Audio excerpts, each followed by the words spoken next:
أعوذ بالله من الشيطان الرجيم.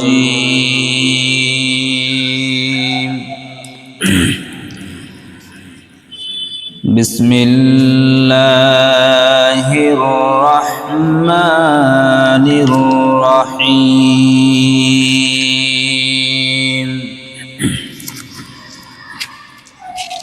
الحمد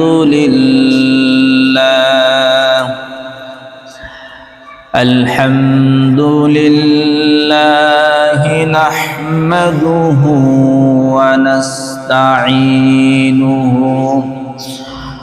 ونستغفره ونعوذ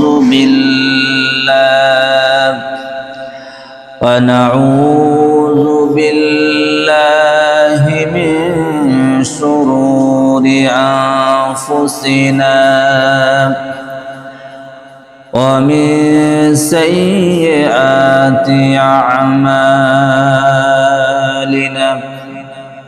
من يهده الله فلا مضل له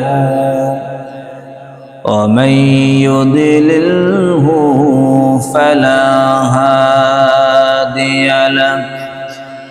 ونشهد أن لا إله إلا الله وحده لا شريك له. ونشهد أن سيدنا ونبينا وحبيبنا وحبيب طبيبنا ومولانا محمدا عبده ورسوله. أما بعد فأعوذ بالله من الشيطان الرجيم. بسم الله الرحمن الرحيم. إن الله وملائكته يصلون على النبي يا أيها الذين آمنوا صلوا عليه وسلموا تسليما. درود اللهم صل على سيدنا مولانا محمد وعلى آل سيدنا مولانا محمد. উম্মতুর মুস্তাফাকে দেনা মাগো সঙ্গে নিয়ে যায়। বাবলা বনের ছায়ায় বসে খেলতাম কত খেলা। খেতে দিতাম খরমা মেথি ও মা খুদা যদি পাই। ও মা তোর মুস্তাফাকে দে না মাগো সঙ্গে নিয়ে যায়। আল্লাহুম্মা সাল্লি আলা সাইয়্যিদিনা মাওলানা মুহাম্মদ وعلى آل سيدنا مولانا محمد صلى الله عليه وسلم. সমস্ত প্রশংসা সেই মহান রব্বুল আলামিনের দরবারে যে আল্লাহ পাক পুত পবিত্র রজব মাসের চাঁদে আল্লাহ সুবহানাহু ওয়া তাআলা জুমা মসজিদে আসা তৌফিক এনায়েত করেছেন, সেই মহান স্রষ্টার দরবারে সকলে উচ্চ স্বরে বলি আলহামদুলিল্লাহ। তারপরে পরে জানাই আকা ইনামদার তাজদার মদিনা, মদিনার বাতি আমিনার লাল জনাবে মুহাম্মাদুর রাসূলুল্লাহ সাল্লাল্লাহু আলাইহি সাল্লামের প্রতি বর্ষিত হোক অসংখ্য অসংখ্য দরুদ ও সালাম। সকলে বলি সাল্লাল্লাহু আলাইহি ওয়াসাল্লাম। খুবই গুরুত্বপূর্ণ একটা মাস, আমরা বেখবর হয়ে আছি। আমরা জানুয়ারি মাসটা আমাদের ঘরে ঘরে মুসলিম যারা আমরা, আমাদের সন্তানদের আরবি মাসের কোনো গুরুত্ব নেই। আরবি যে কি মাস চলছে বড় দুঃখের বিষয়। এদিকে আমাদের কোনো সেই চিন্তা ফিকির চেতনা আমাদের নেই। জানুয়ারি মাসটা কবে, 1 জানুয়ারি পালন করতে হবে, দুঃখের সাথে বলতে হয়। এটা আমাদের প্রতি বছর আমরা জানি, আমাদের স্মরণে থাকে। কিন্তু যে কি মাস চলছে, এই মাসে কি করতে হয়, আল্লাহ নবী কি বলে গেছেন এ খবর নেই। আপনি আশ্চর্য হয়ে যাবেন। আমার ঘরের কথা নয়, কোরআনের কথা, আল্লাহর কথা, রাসূলের কথা। আল্লাহ কি বলেছেন এই মাসে কি করতে হয়। আজকে বিষয়বস্তু অনেক, 45 মিনিটে কি বলবো। এদিকে রজব মাসের গুরুত্ব বলবো না 1 জানুয়ারির বিষয়ে বলবো, আবার এদিকে কোরআনকে নিয়ে কটূক্তি করেছে একজন, তার ব্যাপার নিয়ে বলবো। অনেক কথা। যাই হোক, আল্লাহ পাক যতটুকু বলাবেন ততটুকুই বলার চেষ্টা করবো। আল্লাহ পাক।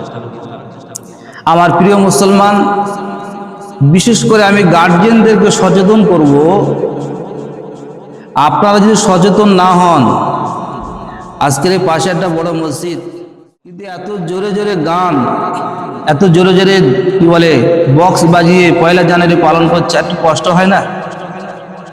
পাশে মসজিদ, পাশে মাদ্রাসা, পাশে কবরস্থান, পাশে বাপের কবর আছে, মায়ের কবর, দাদুর কবর, একটু কি দিল ভয় হয় না? 200 টাকার মাইক ভাড়া করে নিয়ে সারাদিন আর মধ্যরাত পর্যন্ত এখন চলছে ফিস্টি। হায় আফসোস, আল্লাহ রাব্বুল আলামিন হারাম করেছেন, রজব মাসে হারাম। আপনি জানেন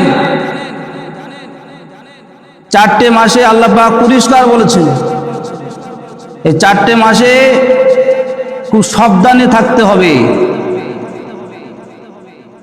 একটা গোনার কাজ করতে গেলে 10 বার ভাবতে হবে। এই যে মাস চলছে, আপনি কি ভাবছেন? অত সহজ নাকি জান্নাত? মামার বাড়ি আবদার, জান্নাতে চলে যাবে? এক তো নামাজ নেই, কালাম নেই, তাসবিহ নেই, তাহলিল নেই, কিছুই নেই, দান সাদকা নেই, তাতে আবার বড় বড় গোনার কাজের মধ্যে লিপ্ত। কি আশ্চর্যের ব্যাপার। আল্লাহ পাক এই রজব মাসটাকে একটা দোয়া আছে, যে দোয়াটাও অনেকে জানেন। আল্লাহুম্মা বারিক লানা ফি রজব ওয়া শাবান ওয়া বাল্লিগনা রমাদান। আকসার মানুষ বলতে পারবে না। গান চলছে, হিন্দি গান, একেবারে মাথা খারাপ করে দেওয়ার মতো তার। আমার প্রিয় মুসলমান, সচেতন হয়ে যান। কবে শিখবেন? সামনে রমজান মাস। এই রমজান মাসের গুরুত্ব এত বেশি। এই 4টে মাসকে যদি আপনি সংযত না হন, এই 4টে মাসে যদি আপনি আপনাকে গুছিয়ে নিতে না পারেন, রমজান আপনি কি করবেন? রমজান মাসে তারাবির নামাজ হবে, হাফেজের তারাবি পড়াবেন, খতম তারাবি হোক, সূরা তারাবি হোক। যদি আপনার মহল্লায় খতম তারাবি হয়, তাহলে আপনার উচিত কি, যে প্রতিটা নিতে হবে, যেন আমার কোনো মতে যেন একটা রাকাত ছেড়ে না যায়। 20 রাকাত নামাজ বা জামাতের সাথে তোমাকে নিতে হবে।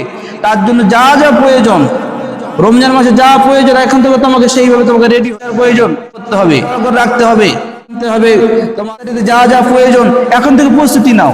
তার সাথে সাথে যে সমস্ত গুনাহ কাবীরা আমরা করতাম, সেটা আপনার আস্তে আস্তে আমরা সংযত হয়ে যাব, করবো না। তাসবিহ তাহলিল বেশি বেশি করব। এই রজব মাসটা আপনাকে শুরু করতে হবে, শাবান মাসে আপনাকে শুরু করতে হবে, কিন্তু আপনি তা করবেন না। বুঝাচ্ছেন না? 1 জানুয়ারি পালন করতে হয়, বার্থডে কিভাবে পালন করতে হয়, কত বড় কেক কিনতে হয়, এগুলো আমরা খুব ভালো রকম জানি। আক্ষেপের বিষয়, একজন এসে একজন জিজ্ঞাসা করতে, হুজুর আমি আজকে ছুটি করব। কেন বাবা? না, আমার মা আমাকে কেক কিনতে নিয়ে যাবে, জন্মদিন পালন করুন।